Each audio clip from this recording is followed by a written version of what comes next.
Bien avant la colonisation belge, le Rwandais a de tout temps cherché spontanément son espace vital au Kivu. Loin d'un projet impérial, ces migrations reflétaient surtout une recherche d'espaces de vie, de terres fertiles et de zones d'échanges économiques. Le récit d'un grand Rwanda historique s'est nourri, au fil du temps, de nostalgie politique. Mais l'analyse historique montre que le Kivu n'a jamais été intégré au royaume du Rwanda comme province administrative ou territoire soumis.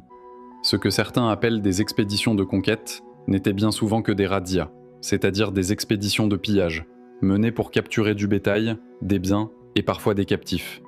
L'historien Jen Vansina, grand spécialiste des traditions orales africaines, apporte une distinction essentielle. Il explique que, dans le langage des chroniqueurs de la cour royale Niginya, le terme conquête recouvrait des réalités très différentes. Les historiens de la cour, écrit Vansina, ne faisaient pas la différence entre prendre quelques têtes de bétail lors d'une razzia, mener une expédition de pillage d'envergure ou rassembler des milliers de guerriers pour soumettre une région entière.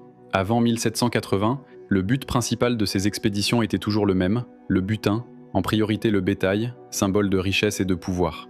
Avec le bétail, poursuit Vansina, il s'agissait aussi de capturer de belles femmes ainsi que tous les objets de valeur, chèvres, chiens, bijoux, outils en métal. Avant de partir, on brûlait les maisons.